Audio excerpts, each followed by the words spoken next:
Hi, Mark Small. This is Civil Discourse Now. In Indiana, the Republican Party nominated at convention in June an individual for lieutenant governor. Micah Beckwith is a preacher from Hamilton County. He had previously run for U.S. House in 2020 Republican primary. That's how I first encountered him. He trolled me on Twitter and said, "I look forward to ripping apart your pathetic progressive views." I took that as an invitation for a debate. He never would follow through with that. And it's really a problem now because he wants to be lieutenant governor. He finished third in the primary. He wants to be lieutenant governor. And he calls himself a constitutionalist. He doesn't know anything about the Constitution, either state or federal. When he said he wanted to be lieutenant governor, the various things he said he wanted to do aren't covered by the Indiana Constitution. Let's be clear. He says he believes that the printed Constitution, that's what's important. He wants to do things as lieutenant governor that are not in the Constitution, that aren't in any kind of statutes. Indiana's lieutenant governor presides over the Indiana Senate, can enter debates, but has to step down from the chair in order to make any kind of statements. And beyond that, there are committees to which the lieutenant governor is appointed by virtue of his position.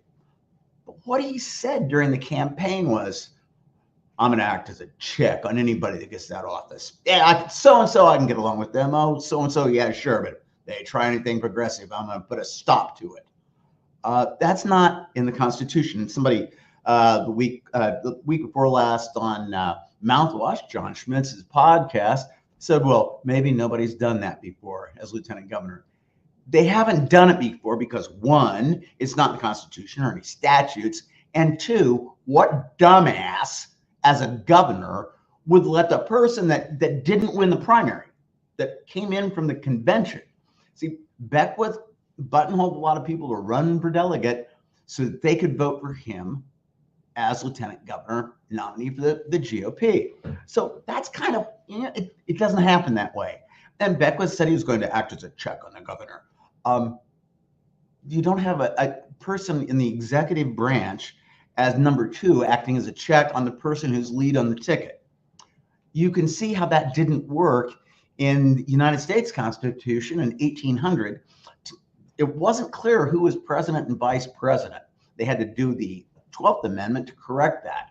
And Jefferson and Aaron Burr tied for the most electors' votes, and Burr wasn't going to step down because I'm in here, I've got the same number of votes. That kind of shows that you have to have a clear delineation of people, and nobody's tried as vice president to act as a check on the president in any way since. So LBJ said vice president's job, it's not worth a warm bucket of piss. So you have that Beckwith wants to do things like act as a check. He also said that he's going to go into the classrooms and make sure that they're teaching American history the way it should be. Beckwith welcomed a guy named Sean Fuchs to Indianapolis last summer, 2023.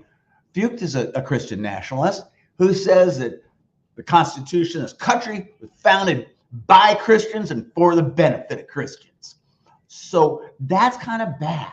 Then on top of it, Beckwith doesn't do well on like studying things like the Constitution.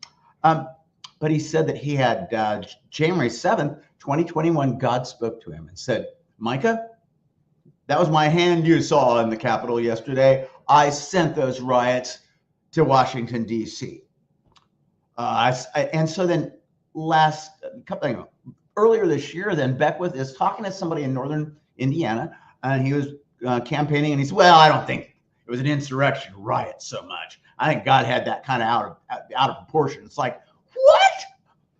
So basically, he's lying about having spoken with any God.